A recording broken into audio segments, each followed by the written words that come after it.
Hello everyone, welcome back to my channel English study. I am Shweta Chauhan और आज हम पढ़ने वाले हैं shall, will, should, ought to and would modals के बारे में।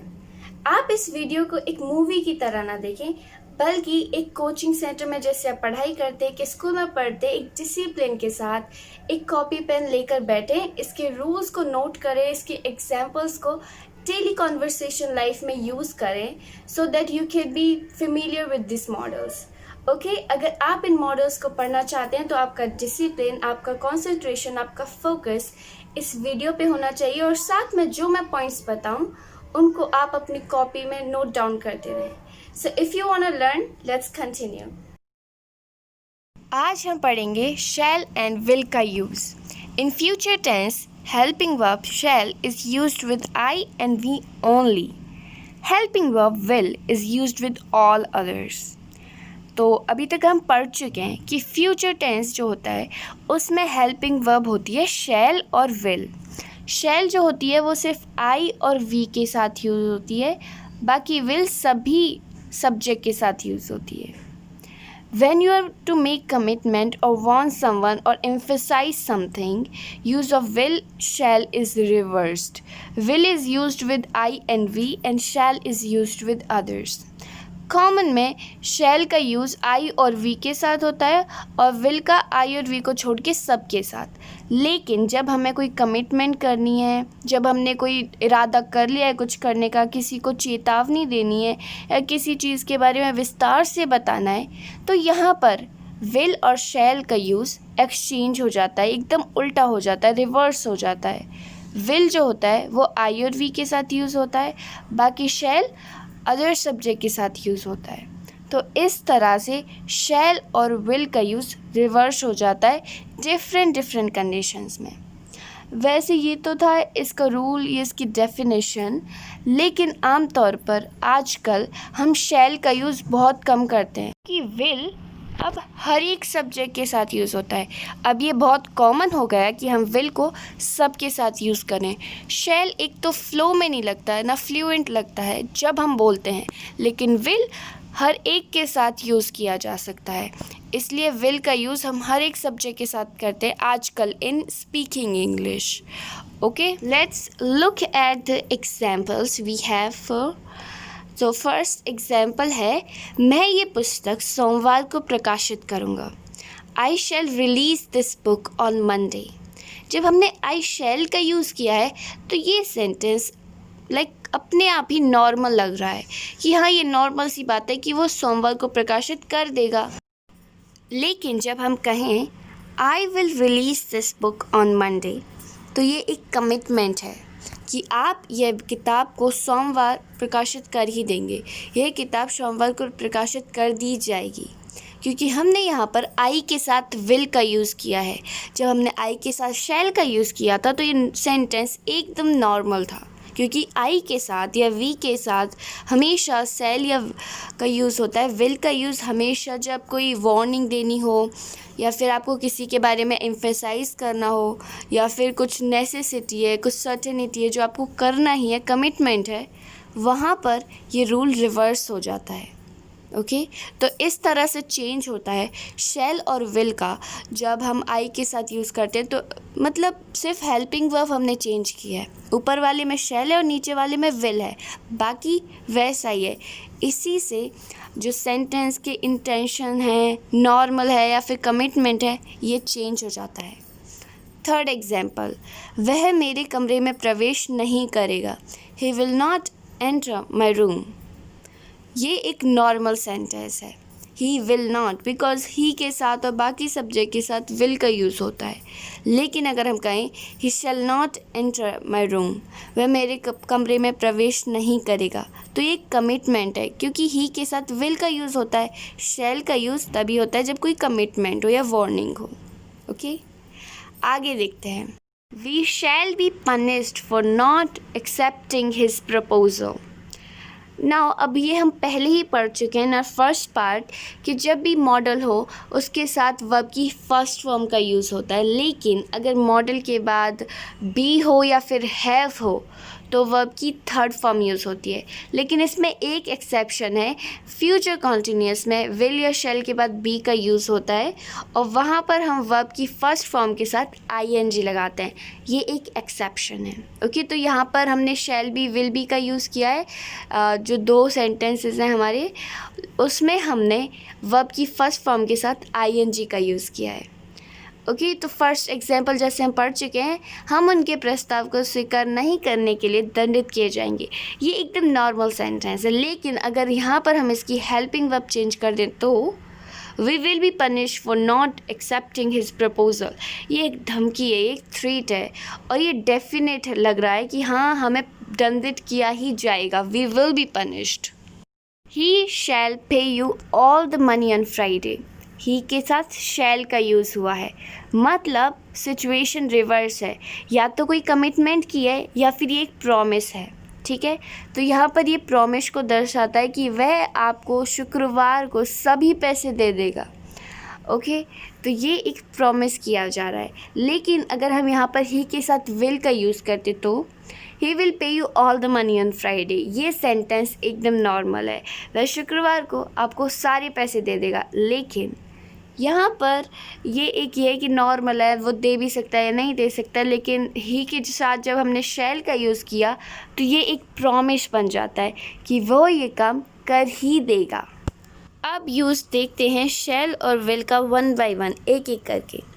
शैल is use to ask question, to know other will and to work as per others will. Shall का जो यूज़ होता है वो क्वेश्चन पूछने के लिए किया जाता है, दूसरों की इच्छा जानने के लिए किया जाता है, या फिर दूसरों की इच्छा के अनुसार काम करने के लिए किया जाता है। यहाँ पर विल का मतलब है इच्छा, नॉट अ हेल्पिंग वर्ब। ठीक है, तो एग्जाम्पल हैं, क्या मैं तुम्हारे लिए 1 गिलास पानी लाऊं? तो ये एक क्वेश्चन पूछ रहे हैं जहाँ पर हम शैल का यूज़ करेंगे। Shall I bring a glass of water for you?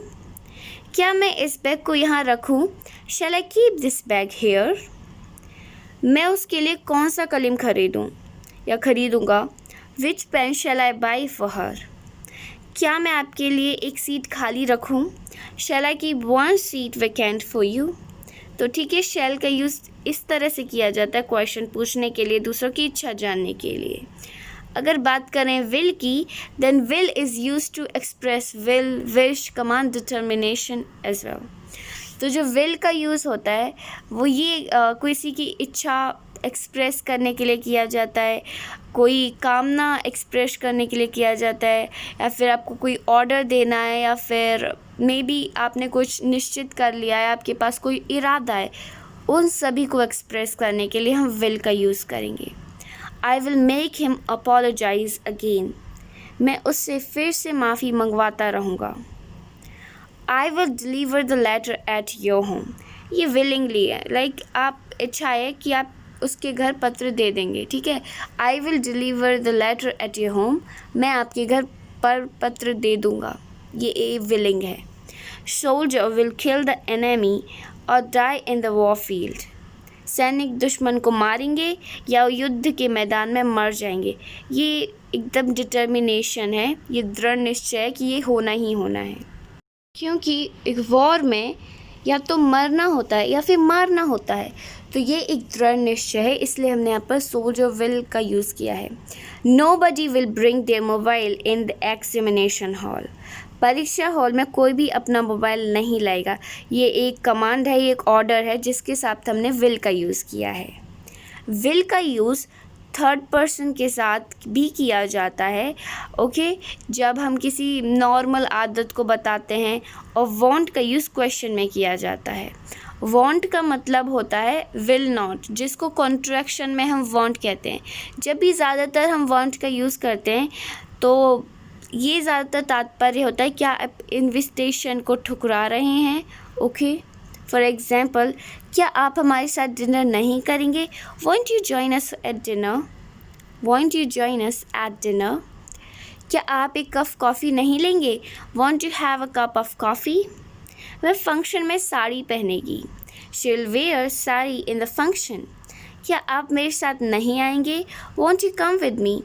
Third example में थर्ड पर्सन है और जिसके साथ हमने विल का यूज़ किया है और ये हैबिटेट है, नॉर्मल हैबिटेट है कि वो फंक्शन में साड़ी पहनेगी। और बाकी सभी सेंटेंसेस में वांट यू का यूज़ हुआ है। स्टार्टिंग में वांट यू, जो ये दर्शाता है कि क्या आप इस निमंत्रण को ठुकरा रहे हो, क्या आप इस निमंत्रण पर हाजिर नहीं हो पाएंगे। ठीक है, तो इस तरह से यूज़ किया जाता है विल का।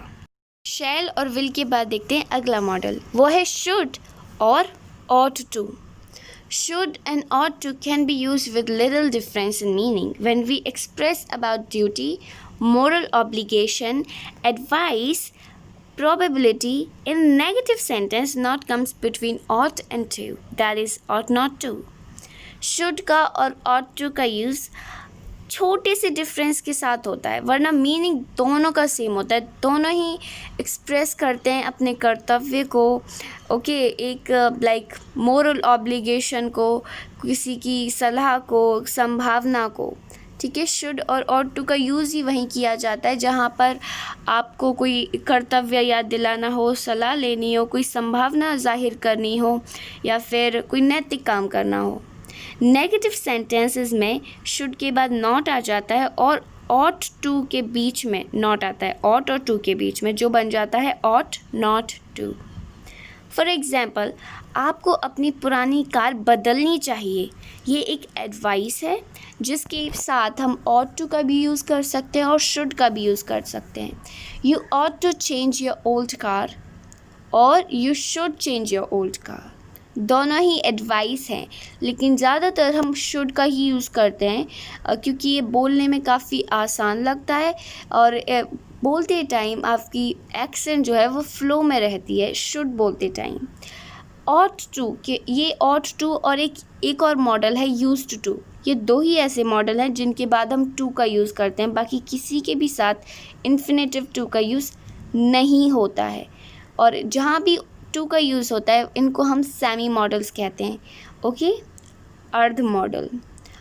He should not drink daily, उसे रोज़ पीना नहीं चाहिए, ये भी एक एडवाइस है जिसको हम ought to के साथ भी लगा सकते हैं। ही ought not to drink daily, उसे रोज़ पीना नहीं चाहिए। शुड का यूज़ और कहाँ होता है, लाइक ओनली शुड का use when we give advice, only advice with I, should और is used but ought to is not used। जहाँ पर हम एडवाइस दें, लाइक ओनली एडवाइस आई के साथ, ठीक है, जब आई के साथ हमें कोई एडवाइस देनी हो वहाँ पर शुड का यूज़ किया जाता है, ought to का यूज़ हम नहीं करते हैं। फॉर एग्ज़ाम्पल, मुझे उसे चेतावनी देनी चाहिए, आई शुड वॉर्न हिम। मुझे उसकी छुट्टी मंजूर नहीं करनी चाहिए, I should not sanction her leave. मुझे अब जाना चाहिए, आई शुड गो नाउ। मुझे अब सो जाना चाहिए, आई शुड स्लीप नाउ। ठीक है, तो जब भी हमें एडवाइस देनी हो और आई के साथ मतलब खुद देनी हो तो वहाँ पर हम शुड का यूज़ करेंगे, ought to का यूज़ नहीं होता है। ये बहुत ही ज़्यादा अजीब, स्ट्रेंज, वियर्ड लगेगा, इसलिए आई के साथ हम शुड का यूज़ करेंगे। We use should and ought to in perfect tense. हम शुड का और ought to का यूज़ परफेक्ट टेंस में करते हैं, ये एक्सप्रेस करने के लिए कि कोई पास्ट एक्शन जो हुआ नहीं लेकिन होना चाहिए था। ठीक है, अगेन हम समझते हैं, शुड और ought to का यूज़ परफेक्ट टेंस में किया जाता है किसी पास्ट एक्शन को बताने के लिए, कि कोई घटना जो भूतकाल में हुई थी उसको बताने के लिए, जिसको एक उस तरीके में होना चाहिए था जिसमें वो हुआ ही नहीं। अभी हम इसे एग्जाम्पल से समझते हैं। He should have sought my permission before he took my car। उसे मेरी गाड़ी लेने से पहले मेरी अनुमति मांगनी चाहिए थी। मतलब उसने गाड़ी ले ली लेकिन उसने अनुमति नहीं मांगी। उसे मांगनी चाहिए थी लेकिन उसने आपकी अनुमति नहीं मांगी। तो एक काम जिस तरीके से होना चाहिए था वैसे हुआ नहीं। He ought to have sought my permission before he took my car। उसे मेरी गाड़ी लेने से पहले मेरी अनुमति मांगनी चाहिए थी। तो ठीक है, हमने should का भी यूज़ किया है और ought to have का भी यूज़ किया है। और जैसे कि मैंने कहा कि जब भी मॉडल के बाद be या have आता है तो वर्ब की थर्ड फॉर्म का यूज़ करते हैं। तो यहाँ पर आया है have। इसलिए हमने वर्ब की थर्ड फॉर्म का यूज़ किया है। शॉर्ट, अव्यान को अब तक धारा प्रवाह बोलना शुरू कर देना चाहिए था। Avyan should have started speaking fluently by now, लेकिन उसने शुरू नहीं किया। मतलब ये काम हो जाना चाहिए था, उसे बोलना शुरू कर देना था, लेकिन अभी तक वो धारा प्रवाह नहीं बोल पाता है। Avyan ought to have started speaking fluently by now. Avyan को अब तक धारा प्रभाव बोलना शुरू कर देना चाहिए था। Again the work has happen but not in the way it should have. Okay, काम हो चुका है लेकिन उस तरीके से नहीं जिस तरह से इसको होना चाहिए था। वहाँ पर हम ऐसे शुड हैव का या फिर ought to have का यूज़ करते हैं परफेक्ट टेंस के साथ। For real, should with if clause is used to express difficult possibility. Should is also a past tense of shall. Should का जो यूज़ होता है वो if के साथ भी होता है, if clauses के साथ, ये एक्सप्रेस करने के लिए कि कोई कितनी कठिन संभावना है। और should shall का past tense भी होता है। ओके, तो हम यही यूज़ करते हैं शुड इफ़ के साथ जब कोई कठिन संभावना हो। फॉर एग्ज़ाम्पल, अगर तुम्हें दवाई को ढूंढने में कोई दिक्कत हो तो मुझे फ़ोन कर लेना, ठीक है। तो एक डिफ़िकल्ट पॉसिबिलिटी है कि हाँ तुम्हें दवाई जल्दी से नहीं मिलेगी, तो तुम मुझे फ़ोन कर लेना। If you should have any difficulty in finding medical shop, please ring me up. If you should have any difficulty in finding medicine, please ring me up. अगर तुम्हें लंदन में कोई शाकाहारी भोजन नहीं मिले तो संतूर को संपर्क करें। If you should not get any vegetarian food in London, please contact santoor. मतलब है लंदन में आपको शाकाहारी भोजन जल्दी से नहीं मिलेगा। आगे, the meaning of should and ought to is almost same, but for issuing notice should is used instead of ought to। जैसे मीनिंग और जो होता है शुड का और ought to का अभी तक हम पढ़ते आए हैं कि ड्यूटी के लिए होता है, मॉरल ऑब्लिगेशन के लिए होता है, मतलब सेम ही होता है ऑलमोस्ट। लेकिन अगर हमें किसी को नोटिस देना है, किसी को बताना है कि ये काम उस टाइम हो जाना चाहिए था, ओके, निर्देश देना है, तो वहाँ पर हम शुड का यूज़ करते हैं ought to की जगह। ज़्यादातर हम हर एक के साथ शुड का ही यूज़ करते हैं, ought to का यूज़ हम बहुत कम करते हैं। लाइक जब हमें ग्रामेटिकल नॉलेज अच्छी हो तभी हम ought to का यूज़ करते हैं, वरना शुड एक फ्लुएंट लगती है बोलने में। फॉर एग्ज़ाम्पल, फ्लैट मालिक रविवार को सुबह 11 बजे सोसाइटी हॉल में इकट्ठे हों। ये एक नोटिस दिया गया है, जो भी फ्लैट के मालिक हैं उन्हें रविवार को सुबह 11 बजे सोसाइटी हॉल में इकट्ठा होना है। Flat owner should assemble at 11 AM on Sunday in the society hall. कर्मचारी समय से पहले दफ्तर ना छोड़ें, ये भी एक निर्देश है। Worker should not leave the office before time. प्रति कर्मचारी कार्यशाला में भाग ले। Every employ should participate in the workshop. ये एक नेसेसिटी है, साथ में एक नोटिस भी है कि आपको ये काम करना है, वहाँ पर हम शुड का यूज़ करेंगे। शुड और ought to के बाद देखते हैं अगला मॉडल जो है would। Would is used to denote more polite request, probability and assumption. Would का जो यूज़ होता है वो पोलाइट रिक्वेस्ट के लिए होता है। रिक्वेस्ट के लिए मतलब काफ़ी मॉडल्स का यूज़ होता है, लेकिन would सबसे ज़्यादा पोलाइट लगता है जब हम किसी से रिक्वेस्ट करते हैं, या फिर संभावना के लिए हम would का यूज़ करते हैं, या फिर कोई assumption के लिए। फॉर एग्ज़ाम्पल, क्या तुम मेरा एप्लीकेशन फॉर्म भर दोगे? तो ये एक रिक्वेस्ट है और वुड का यूज़ करेंगे तो ये और पोलाइट लगेगी। Would you fill up my application form?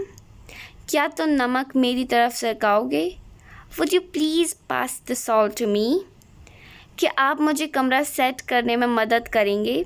Would you help me to set the room? तो इस तरह से हम वुड का यूज़ करते हैं। आपने देखा ये काफ़ी पोलाइट लगता है, काफ़ी अच्छा लगता है बोलने में और सुनने में भी। ये आपकी बहुत ही ज़्यादा एटिकेट्स को व्यक्त करता है। ओके, तो that's how we use would. आगे देखते हैं, when we are to express wish or to give someone advice or to state about old habit, would is used। Would का यूज़ हम करते हैं जब हमें कोई इच्छा बतानी हो, सलाह देनी हो, या फिर किसी के बारे में उसकी कोई पुरानी आदत बतानी हो, तो वुड का यूज़ किया जाता है। I would like to become a doctor, ये आपकी विश है, मैं एक डॉक्टर बनना चाहता हूँ। वहाँ पर हम वुड का यूज़ करेंगे, I would like to become a doctor.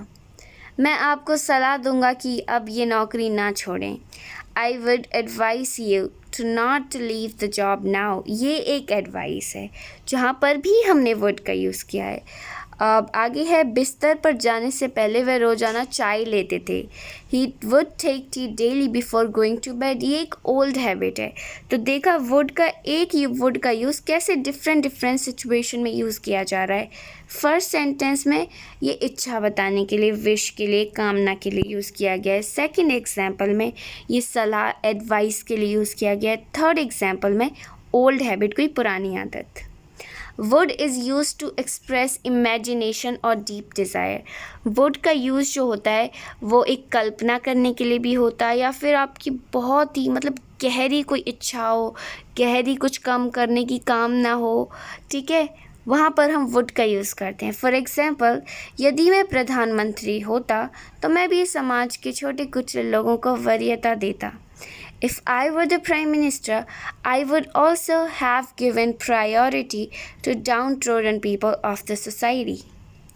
अगर आपने कड़ी मेहनत की होती तो आपको फर्स्ट रैंक मिल जाती। Had you worked hard, you would have got first rank. अगर उन्होंने मुझसे पूछा होता तो मैं उनके बिजनेस में निवेश कर देता। If they had asked me, I would have invested in their business. तो ये इनमें से कोई भी काम हुआ नहीं है, ना हो रहा है, लेकिन ये एक इमेजिनेशन को एक्सप्रेस किया है जहाँ पर हमने वुड का यूज़ किया है, ठीक है। ये काम हुआ नहीं है, सिर्फ इमेजिनेशन है। Next, would is used with rather to express preference. Would का यूज़ हम रादर के साथ भी करते हैं जब आप प्रेफरेंस के लिए यूज़ करते हैं कि हाँ ये चीज़ इसके मुकाबले ज़्यादा अच्छी रहेगी, वहाँ पर हम वुड का यूज़ रादर के साथ करते हैं। फॉर एग्ज़ाम्पल, बस यात्रा काफ़ी थका देने वाली होती है, मैं ट्रेन से जाऊंगा। यहाँ पर आपने बस की यात्रा को ट्रेन की यात्रा से कंपेयर किया है और आप ट्रेन की यात्रा को ज़्यादा प्रेफर करते हो। ऐसी जगह पर हम वुड रैदर का यूज़ करेंगे। Bus journey is quite tiring, I would rather go by train than bus. मैं कोल्ड ड्रिंक की जगह कॉफ़ी लूँगा। यहाँ पर आपने कोल्ड ड्रिंक और कॉफ़ी की तुलना की और आप कोल्ड ड्रिंक को ज़्यादा प्रेफर करते हो। I would rather have coffee than cold drink. मैं अब सोने से अच्छा कैरम खेलूँगा। I would rather play carrom than sleep now. Well, this was for today's video. I hope you like it and understood well.